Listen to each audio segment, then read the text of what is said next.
राज्यात पावसाचा जोर वाढला असून मुंबई, ठाणे, पालघर आणि कोकणात मुसळधार पाऊस सुरू आहे.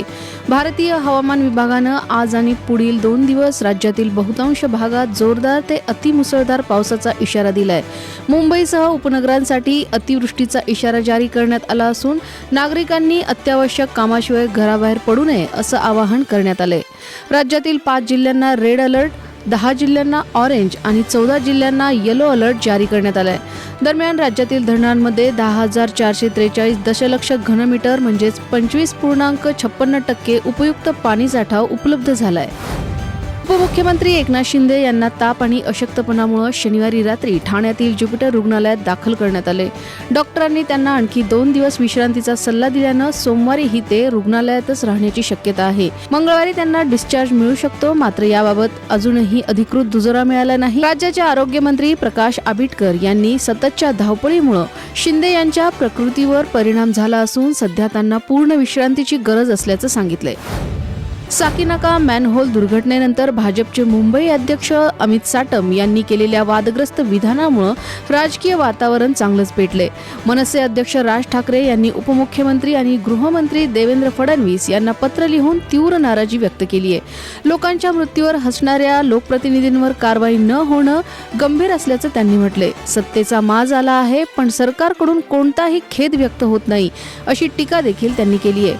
फडणवीस यांच्या संवेदनशीलतेवर प्रश्नचिन्ह उपस्थित करत अशा लोकप्रतिनिधींना समज देण्याची गरज असल्याचं राज ठाकरे यांनी म्हटलंय. साकीनाका आणि चेंबूर दुर्घटनानंतर नागरिकांमध्ये आधीच संतापाचं वातावरण असल्याचंही त्यांनी अधोरेखित केलंय.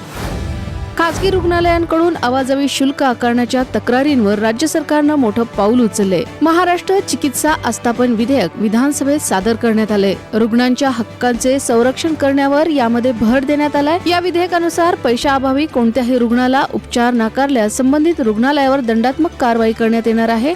तसंच खासगी रुग्णालयांमध्ये पारदर्शकता आणि नियंत्रणासाठी राज्य चिकित्सा आस्थापन परिषद स्थापन केली जाणार असल्याची माहिती आरोग्यमंत्री प्रकाश आबिटकर यांनी दिली आहे. वैद्यकीय खर्च आणि तपासण्यांचे वाढते दर लक्षात घेता हा निर्णय महत्त्वाचा मानला जातोय.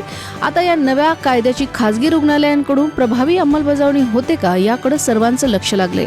सादर आहे लोक मान्सून ठेव योजना, जी देते 18 महिन्याच्या ठेवीवर 9.75% व्याजदर. अधिक माहितीसाठी आमच्या शाखेला भेट द्या किंवा कॉल करा 180021245050. फक्त सभासदांकरिता नियम व अटी लागू. पुण्यातील लोहगड किल्ला येथील केतन अग्रवाल हत्याकांडामुळे हादरलेल्या अग्रवाल कुटुंबावर आणखी एक दुःखाचा डोंगर कोसळलाय. हत्या झालेल्या 25 वर्षीय केतन अग्रवाल याचे आजोबा देवीचंद अग्रवाल यांचे पुण्यात उपचारादरम्यान निधन झाले.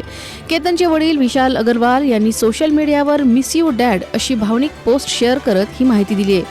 देवीचंद अग्रवाल यांच्यावर काही दिवसांपूर्वी हृदयाची शस्त्रक्रिया झाली होती. मात्र नातवाच्या हत्येचा मोठा मानसिक धक्का बसल्याचं कुटुंबियांचं म्हणणं आहे. कॅन्डल मार्च दरम्यान त्यांनी आरोपींना फाशीची शिक्षा देण्याची मागणी देखील केली होती. राजस्थानातील बालातोरा या ठिकाणी सभेत पंतप्रधान नरेंद्र मोदी यांनी घरगुती एलपीजी सिलेंडरच्या दराबाबत मोठा दावा केलाय. इंधन संकटाच्या काळात घरगुती एलपीजी सिलेंडरची किंमत 2,000 रुपयांपर्यंत जाऊ शकली असती, मात्र सरकारच्या वेळीच केलेल्या उपाययोजनांमुळे ते टळल्याचं त्यांनी सांगितले. होर्मुझ मार्गे होणारा एलपीजी पुरवठा युद्धामुळे विस्कळीत झाल्यानंतर रिफायनऱ्यांना घरगुती एलपीजी उत्पादन वाढवण्याच्या सूचना देण्यात आल्या. परिणामी उत्पादन 35,000 मेट्रिक टनावरून 54,000 मेट्रिक टनापर्यंत वाढवण्यात आलं. तसंच घरगुती एलपीजी वरील ताण कमी करण्यासाठी 11 लाखाहून अधिक एलपीजी कनेक्शन देण्यात आल्याचंही मोदी यांनी यावेळी सांगितलं. संसदेचं पावसाळी अधिवेशन येत्या 20 जुलैपासून सुरू होण्यापूर्वी केंद्रीय मंत्रिमंडळाचा विस्तार आणि भाजपमध्ये मोठे फेरबदल होण्याची शक्यता आहे. केंद्रीय गृहमंत्री अमित शहा, भाजपचे राष्ट्रीय अध्यक्ष नितीन नवीन आणि राष्ट्रीय सरचिटणीस BL संतोष यांच्यात नुकतीच या संदर्भात बैठक झाली. मंत्रिमंडळ विस्तारासह भाजपच्या संसदीय मंत्रिमंडळातही फेरबदल होण्याची शक्यता व्यक्त केली जाते. या बदलांमध्ये महाराष्ट्रातील 2 वरिष्ठ नेत्यांना महत्त्वाची संधी मिळू शकते अशी राजकीय वर्तुळात चर्चा रंगली आहे. काही केंद्रीय मंत्र्यांना संघटनेत जबाबदारी तर काही पक्ष पदाधिकाऱ्यांना केंद्र सरकारमध्ये मंत्रिपद मिळण्याची शक्यता वर्तवली जाते. मात्र याबाबत अधिकृत घोषणा करण्यात आलेली नाही. अमेरिकेचे राष्ट्राध्यक्ष डोनाल्ड ट्रम्प यांनी इस्रायलचे पंतप्रधान बेंजामिन नेतन्याहू यांच्यावर भाष्य केले.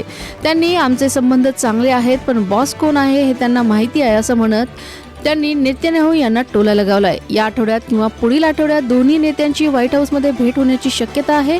फेब्रुवारीनंतर ही त्यांची पहिली प्रत्यक्ष भेट ठरू शकते. दरम्यान अमेरिकेच्या 250व्या स्वातंत्र्य दिनानिमित्त नेतन्याहू यांनी ट्रम्प यांना फोन करून शुभेच्छा दिल्या आणि लवकरच भेटण्याबाबत दोघांमध्ये सहमती झाली. मात्र भेटीची तारीख अजूनही निश्चित झालेली नाही. सादर आहे लोक मान्सून ठेव योजना, जी देते 18 महिन्याच्या ठेवीवर 9.75% व्याजदर. अधिक माहितीसाठी आमच्या शाखेला भेट द्या किंवा कॉल करा 180021240550. फक्त सभासदांकरिता नियम व अटी लागू. इंग्लंड विरुद्धच्या 5 सामन्यांच्या T20 मालिकेत टीम इंडियाची निराशाजनक कामगिरी कायम आहे. मँचेस्टरच्या ओल्ड ट्रॅफर्ड मैदानावर झालेल्या दुसऱ्या सामन्यात भारताला पुन्हा पराभवाचा सामना करावा लागला. 15 वर्षीय वैभव सूर्यवंशीनं भारताकडून T20 आंतरराष्ट्रीय क्रिकेटमध्ये पदार्पण करत इतिहास रचला.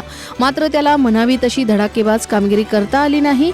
भारतानं प्रथम फलंदाजी करत 191 धावांचं आव्हान दिलं. मात्र इंग्लंडने आक्रमक फलंदाजी करत 19व्या षटकात 4 विकेट्स राखून लक्ष्य गाठलं. या विजयासह इंग्लंडनं मालिकेतील आपले वर्चस्व आणखी मजबूत केले.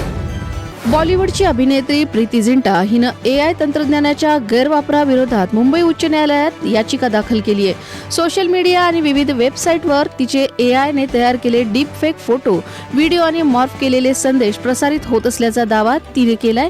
या प्रकरणी दखल घेत उच्च न्यायालयानं संबंधित ऑनलाईन प्लॅटफॉर्म्सना आक्षेपार्ह मजकूर हटवण्याचे आदेश दिलेत. तसंच भविष्यात अशा प्रकारचा अनधिकृत मजकूर प्रकाशित होऊ नये यासाठीही निर्देश देण्याची मागणी याचिकेत करण्यात आली आहे. AI डीप फेकच्या वाढत्या गैरवापरामुळे कलाकारांच्या प्रतिमेला धोका निर्माण होत असल्याची चिंता प्रीती झिंटा हिनं व्यक्त केली आहे.